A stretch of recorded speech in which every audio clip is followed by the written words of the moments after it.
have dire public health consequences, the study shows. This came out on June the 20th, and you can see the heat map right here. They said if there was blackouts and then a heat wave occurred during the blackout, we're talking about hospitalizations. But how would the hospitals even operate if there was a blackout or a brownout? Good morning, Applebrooks, honey. How would that just now entered my mind? How would they? And they named states that are really, really, really at risk. Arizona was one of them. Hello there, Rich to Profit. Laura, hello. This is interesting. I don't know if you all saw that. And we know that there's already a lot of strain on the infrastructure. The infrastructure, they started talking about that back in the early 2000s, how it was critical infrastructure is just like falling apart. It is. Good morning. Good morning, you all. This was very interesting. An extreme summer temperature contributes to the uptick in blackouts across the country. A new study, they have done a study. When two events coincide, the public health risk can be profound, especially in the Southwest. If you're just tuning in, good morning. I've already done my 2.5 miles on the treadmill, so I'm getting started for the day. Yeah. Good morning, everyone. This was a study done in environmental science and technology. I remember when I taught my children, when I homeschooled them, I had this real nice book. It was a thick hardcover book, and it was environmental science. I loved that book. That was one of my favorite subjects for the children when they were being homeschooled. Listen, this is wild. If you live in Phoenix, Arizona, it's like that song. Is anybody going to San Antonio or Phoenix, Arizona? Any place is all right as long as I can forget I've ever known ya. Gina, please don't be singing this morning. I'm sorry. That Phoenix, Arizona sign, that song stuck in my head, you all. This is serious. It really is serious because people, hello, Rainbow Turtle, honey, 1,100 degrees, 111 degrees. You all, the temperatures are soaring. They are soaring. They're really, really hot. Record heat waves. They found when they did this study, a multi-day blackout, that's more than 1 day, 2 day, 3 days. If it occurs in Phoenix, Arizona during the heat wave, this is what they were saying, more than half of the city's population, that's a lot, would require medical care and treatment to treat heat-related illnesses. And 1% of the population, about 13,000 people, would die. That's during a multi-day blackout. But really think about it. Could even the hospitals be open during that? If their generators fail and stuff, I don't know if they'd be able to keep up with demand. And where would they get the service personnel? Where would the doctors come from? What if they didn't decide to go in or anything like that? You all, the machines and things like that. This is really more profound. Good morning, Penny Davis. A blackout and a heat wave at the same time is probably the greatest risk to the United States. Well, you all better get prepared because this is coming. They've already warned us last year that we were going to be seeing brownouts, and there's already load sharing that does occur. The companies have already got together with one another, and they warned them ahead of time. They warned them last winter. You may see a blackout or load sharing or something in the winter and in the summer because of increased demand of electricity, because they shut down some of the coal plants and things like that. And the infrastructure now has to handle that extra load, and it's not big enough to handle all the other, I don't know, houses, companies that require the electricity that used to be provided by the other plants that got shut down. And then if you think about these big scientific projects like the Fermilab and CERN and stuff, they can reroute the electricity. They've got underground cables They'll draw as much electricity as possible to keep up and going, you all, because they want their experiments to continue to run. Good morning. All right, so we look that okay. Environmental planning at Georgia Institute. That has only become all the more probable and frequent since we started the study 6 years ago. They've been studying it 6 years ago? They modeled how many deaths and hospitalizations would occur if it was 5-day blackout. Does anybody work in the hospital, and how many hours, how many days can a hospital survive, be up and running with the electricity off? Now, they would be considered kind of like critical infrastructure, but how many days could they run?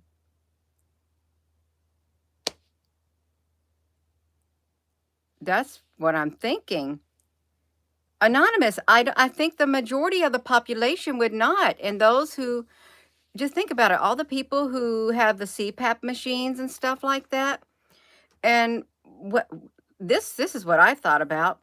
What if you, when you wearing your CPAP machine, you are, Gina, why are you talking about CPAP? Because everybody seems to be on CPAPs, really. They give you a CPAP for anything, more or less. Suppose you have that on your mouth and the electricity goes out, and that stuff, if it has oxygen, it's not flowing to your mouth, and you there you go, right there. You're no longer here. It happened in your sleep. You might say, well, I'd rather go in my sleep if I'm going to go. That way I won't have to suffer. You all, no, that's true. I do think about that. If you have that mask on and the electricity goes out, you won't be able to breathe. Especially if you require oxygen, what happens when the people need oxygen or other types of things that require electricity? Yeah. No CPAP if you're doing keto. Lisa, honey, listen to Gina, honey. We have an aging population. We do. And there's nothing we can do about it. We have a big part of the population that is obese, above the whatever norms. There are people coming down with all kinds of illnesses now.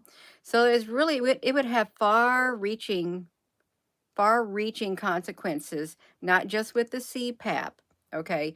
And some people have that regardless, okay? So it really wouldn't matter at that point. It's all going to determine how you, what's happening on the inside of you.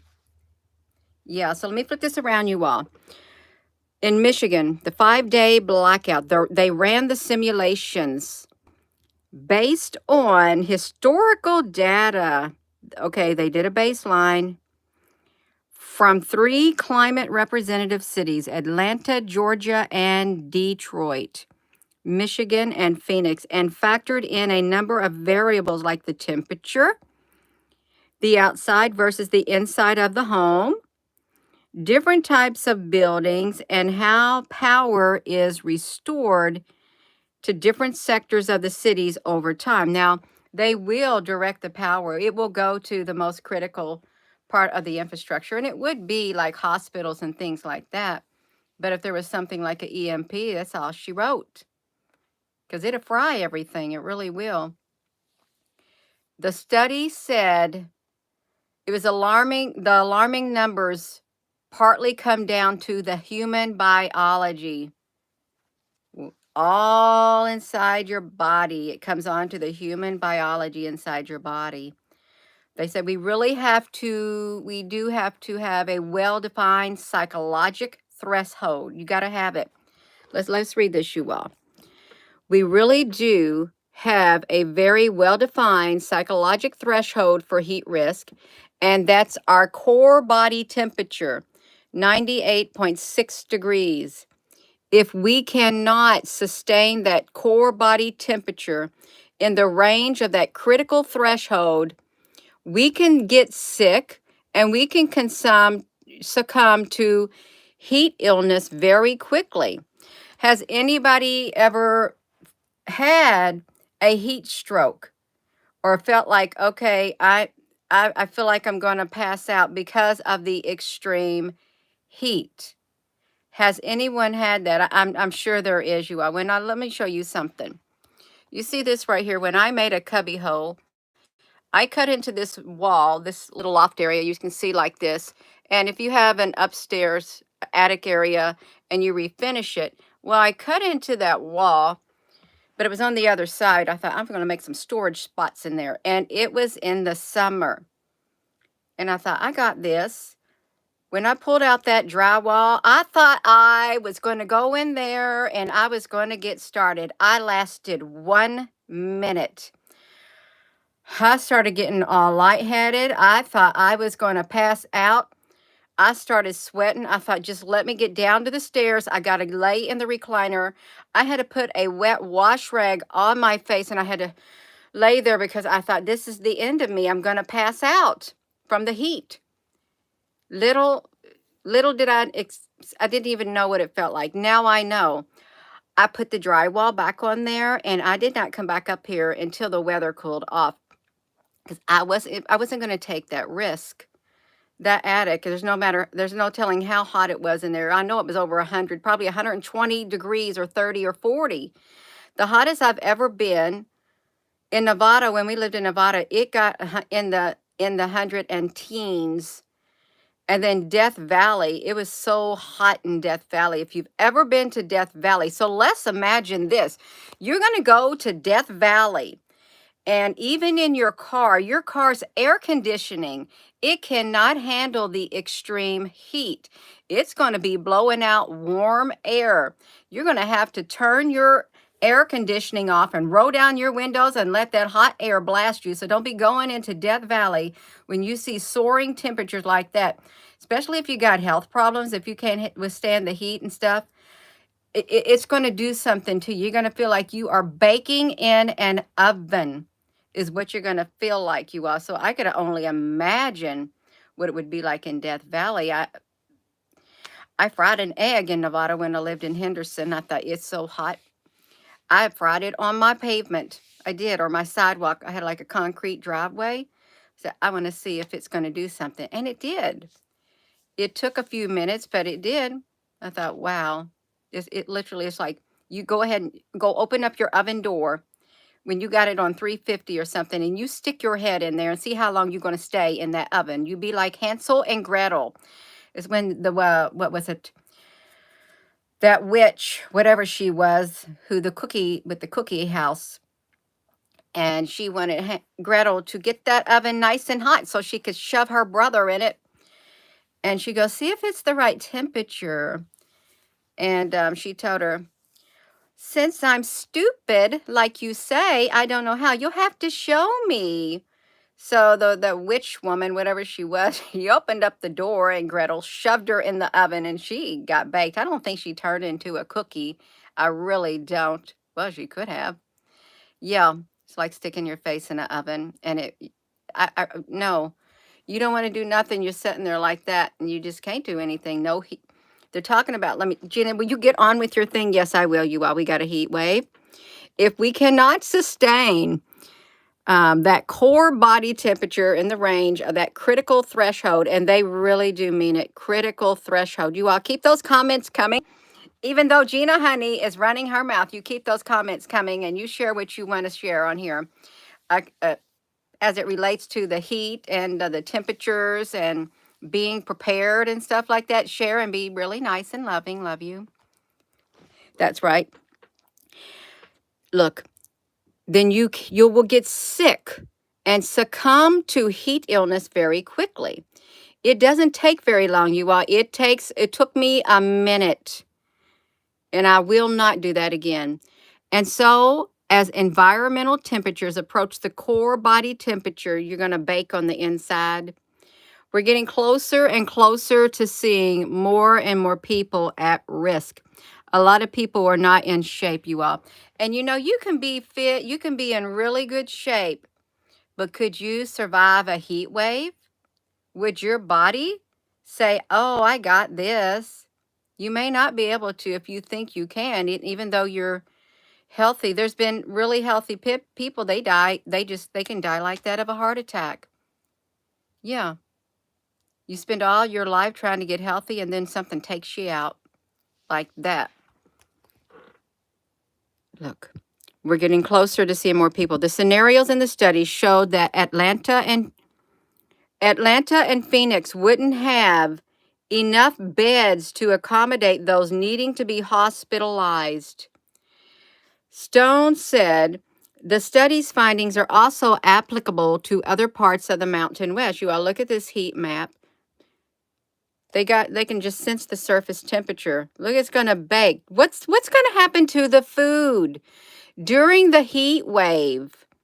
What's going to happen to the animals during the heat wave? Well, I think the food, the crops and stuff, they'll just wither. And the animals, if they can't find water, they're not going to be able to survive just like humans. And it's not pleasant. And what if the water dries up? What are you going to do?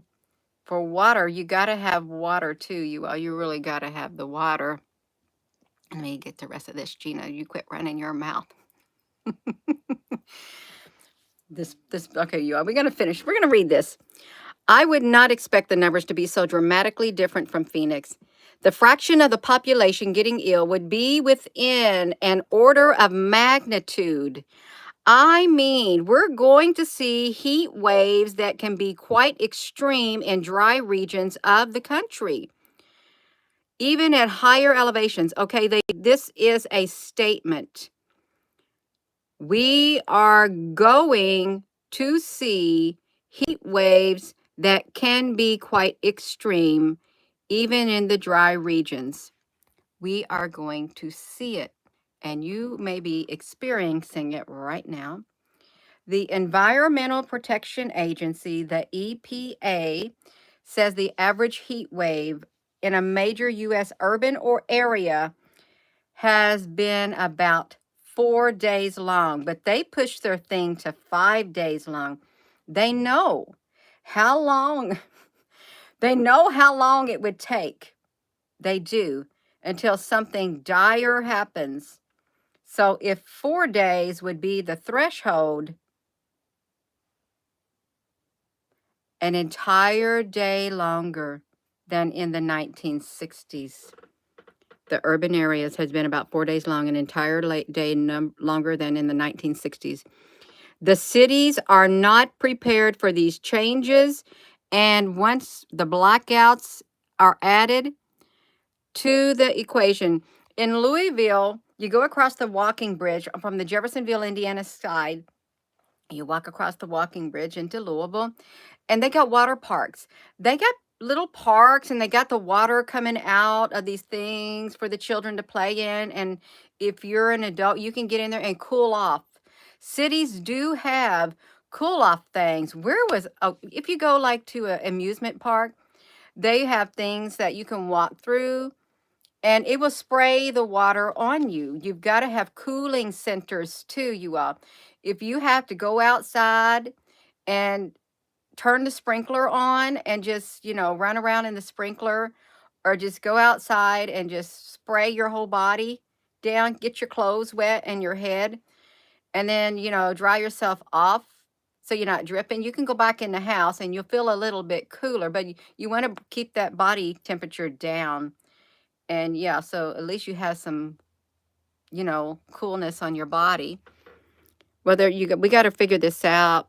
Look, we would expect to see large numbers of people getting sick, potentially a large number of people dying. Let's face it, if you are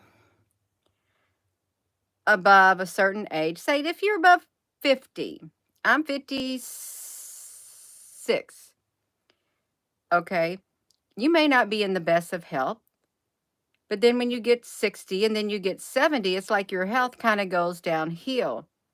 The older you are, in some instances, but not in all, because you got the younger population, well, they may not be in as good a shape as the older population. It's going to be really hard, especially if you know that you cannot handle moving around, doing things, and yeah, it's going to take its toll. It is. And I don't know how people are going to survive. I don't. People need air conditioning. Could you imagine when the air conditioning goes out and you don't got no air? You're in an apartment building. Yes, Gina, we can imagine. Okay, well, you're in an apartment building. You can't put a fan in the window to suck the air out. There is no airflow whatsoever. None. And before long, if you had a refrigerator, your ice cubes are going to melt. And the only option you have is water from your sink, cool water, because you won't want hot water, and it wouldn't matter because the hot water heater would probably, that would be gone. Once the hot water is gone, it's gone. You know how it is when you have went to places or you take a shower after somebody else has took a shower and then somebody before them, they use all the hot water up. Well, you wouldn't have no hot water. You'd want cold water. At least you want cold water to try to survive. But it's going to be stifling. And let's talk about this. During a heat wave, if you're in a high rise, you're in a hotel, and everything is automatic, maybe the elevator is not going to work, and you got to go up all those stairs, and you are not in the best of health. You're not in the best of shape, and you got to climb up those stairs, really. And what if the doors are automatic and the doors don't open because you can't open them manually? You all, this is have far-reaching consequences, because it's not just like the simple thing, oh, well, people are going to get sick. No, no, no, it's going to affect your life. It is. So we're going to get right to it. Along with ensuring sufficient emergency response, cities should invest in large cooling centers. That's right. I agree with them. With backup power generation to dramatically reduce the urban heat island effect. More shade structures, cool roofs. I don't know what a cool roof is, but it sounds like it's technology or solar or something. I guess it looks pretty cool. Would also help and would not require electricity. Let's see what a cool roof is, because I'm really wondering, what is a cool roof? I know water centers, a cool roof. Okay, let's look at it.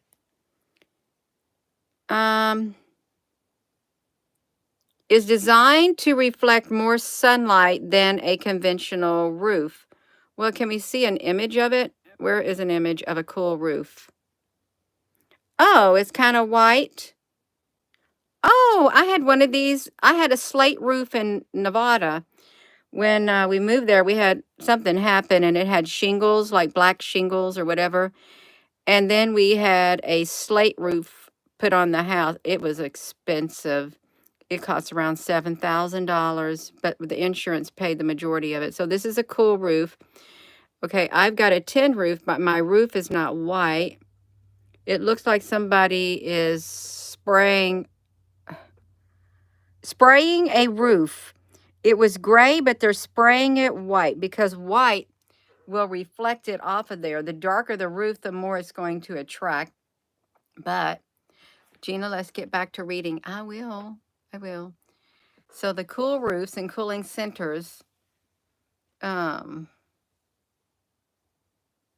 I'm trying to get back to it. It don't require electricity. In Phoenix, if every house and every building had a cool roof, you would reduce the number of people who would potentially die or go to the hospital by about 2/3. Well, there goes some booming industry right there. Jobs, things for people doing roofing right here. If you do a cool roof, you're going to get a tax break, probably 2/3. But you don't know that because they might require electricity. As temperatures start, they're going to tell you what's going to happen. As the temperatures start to hit record highs before the summer months really begin, Stone emphasized that the prospect of such scenarios is quite real. You better get prepared, you all. It's quite real. If you're just tuning in, we're talking about the heat wave. It's going to affect a lot of people. We should all, they end it like this. We should all be taking this quite seriously now, not in 10 years, but right now, because this could happen in the summer.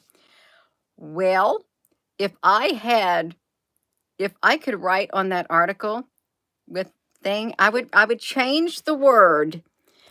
I would change this word to will.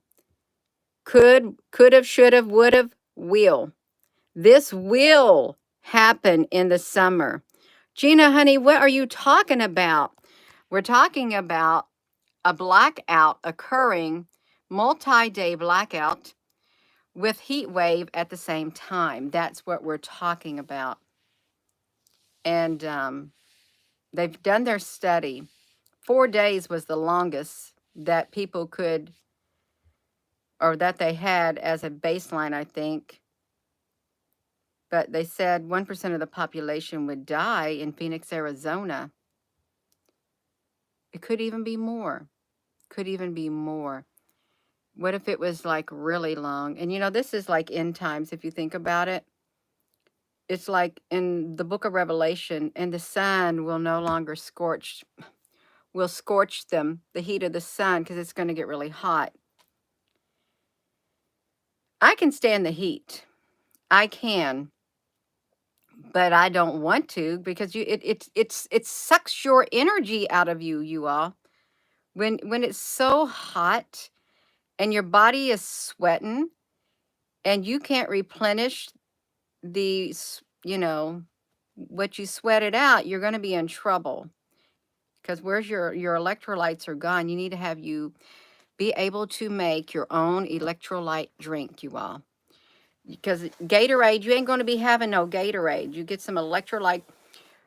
This would be very good for you to have these basic ingredients on hand. I've got a recipe that I use. It requires baking soda, some salt, some other type of salt substitute with something in it, and sugar, and just water. That's it. And it really is refreshing when it's hot out. And I don't have to add the sugar, but you have to have a balance of these ingredients, because you don't want to throw your body off of whack. You want to have a recipe that you can use, because you don't want to, get dehydrated. You want to get those fluids back in you. Yeah. Look that up. At least do that. That's one way you can prepare, you all. Look you up something. Make your own hydration drink with baking soda, salt. Just type in those words, baking soda, salt, and sugar. You'll find the recipes and stuff. But this is serious, because it could result in a lot of deaths. It really could. And not just human deaths. We're talking animal deaths. We're talking about the death of the crops, because plants are living. They're going to die too. And the grass is going to dry up. So that's going to die. So if you really think about it, every living thing on the earth will be affected. If it's living, if it's like has any type of biology to it or not. So I'm going to go. I am. We should get prepared, but really think about that, because it's coming. They've already done the study. They've already put it out, and it's getting hotter. You can read the comments and things like that. You going to go into your little tin cage, rainbow turtle, honey? Yes, you are. Texas is already having the issue, Michael. Underground homes would work. They would keep the temperature core. It was really strange. It was several years, well, a lot of years ago, probably 10 or 15 years ago. A basement area is supposed to stay cool. We have like a walkout basement, and the garage is in the front half, and then the rest of the basement's in the back half underground. Well, it's all underground, but it's a walkout. And it was normally cool down there. One summer, I remember like coming down from upstairs and walking into the basement, and I thought, it feels like the ground heated up inside the basement, because it was really warm, and it stayed that way for a few days, I thought, this is the strangest thing because it's normally cool. It's like the ground rose from the heat rose, and they can generate heat from the ground. They can if they want to. Just think, what if under all of our homes and stuff, we know they got underground things and they can do whatever they want. What if they have somehow got them under all the homes? They can heat the ground up too. Now, I know I ain't got no magna under this house, I don't. But they can do something. They can, but it's weird. Underground would be great to cool off. The Amish do it. They build their big houses and big basements. And when it's hot, they put their beds in the basement and they sleep in the basement where it's nice and cool. So it doesn't even require electricity. They'll survive. The Amish will survive. We got it. Yes, we got it. Go ahead, Athena, honey. You can do it. Thank you for joining in. You go ahead and do it. You get that shower before the baby wakes up. So I'm going to go. I am. You're going to hike to the mountains, you all. Buy a piece of insulation board at Home Depot and cut a small piece to use as a fan to stay cool. Yeah, you all, there's many ways you want to fan yourself. You say, well, Gina, I cannot move my wrist. Well, you're going to have to do something. You're going to have to do something. The old fashioned. You can make one out of paper too. You can do it. You can do it, you all. You can. I'm going to go, you all. So, with that being said, they're warning of heat waves and blackout at the same time, possibly a 5-day blackout. They've done a study on it. So, hello, wherever you are in any part of the world, hello. From my heart to yours, love you. Have a wonderful rest of your day. You all look up hydration drink with baking soda, salt, and sugar as an electrolyte drink, a homemade electrolyte drink. There's all kinds of recipes out there, I'm sure, but just look up something. Have a wonderful rest of your morning, you all. Thank you for coming on here. Thank you to all the new members. And thank you all for your comments. Yeah, share on here what you're experiencing, where you're at, the heat and stuff, and how you're preparing if such a said event occurs, which it's highly probable that it will. How will you get prepared to do it? Yeah, love you.